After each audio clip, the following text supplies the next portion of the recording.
Guess who? That's right. Great and glorious, seem to be famous one day. Nick Dutch, talking to you yet again. Alright, now, in this short video, I want to talk a bit about religious devotion. It seems to be important. All the main religions talk about religious devotion. New religions, old religions, in-between religions, they all talk about religious devotion. They all try and encourage it. Piety is a virtue and somehow beneficial. I myself am very keen on you either developing your own form of do-it-yourself religion and practicing it and doing devotional exercises, even to excess.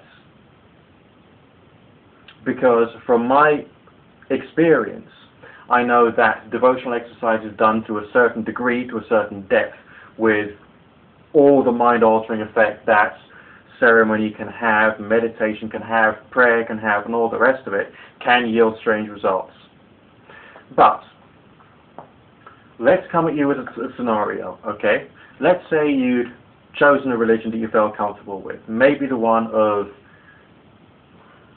your upbringing, for instance, or maybe one that you'd converted to within recent days, weeks, months, or years, that you felt comfortable with.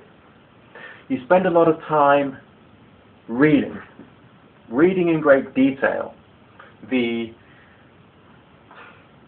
theology, the way that the particular religion attempts to define the workings of the world, the role of the supernatural beings, of the higher powers, gods, goddesses, angels, archangels, spirits, demons, energy forces, and all the rest of that. You learn it up, one step at a time, bit by bit, over a period of time. And then you perform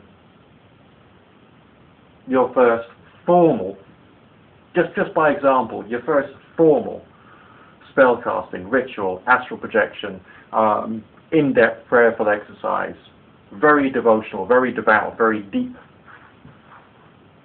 And you get a strange experience. A strange experience which seems to be in agreement with the theology and the model of the world which you've been learning about. Does that mean to say, firstly, that everything in your books of religion is true? No, it means you've had an experience. Does it mean to say that, secondly, does it mean to say that that subset of experiences that you've had as a result of your devotional exercises is real and perfectly in accordance with the way that the religion has seen things, and therefore what the religion has said about that particular phenomenon is 100% true? Not necessarily. You could have misunderstood what was written. You could have jumped to conclusions. Your desire for knowledge, your desire for understanding may have got the better of you, and you may have misinterpreted what you'd read. You can have a look at the information. What I would recommend is you have a look at the information as a stance, a point of view, a model of the world, not the model of the world, to see whether it can be useful to you. When it stops being useful to you, then you've got to stop thinking about it, stop believing it, or use that as something that was useful, and then to start moving on from that. Okay? For instance, if you have an experience that there is a spirit in your house,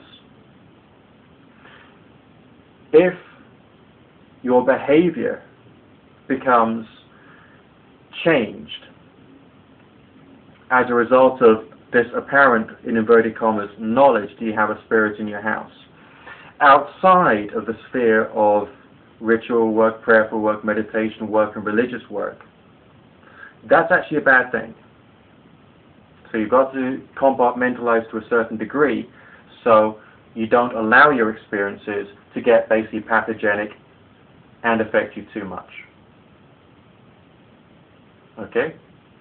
So, yes, I would encourage you, I personally would encourage you to perform devotional actions, because if you do them enough, then strange things can happen. not necessarily in accordance with your desires, but they can be an opportunity for, a pause for thought, pause for reflection, and a source of inspiration for further research and experiences. Good fortune, God bless. Nick Dutch signing out.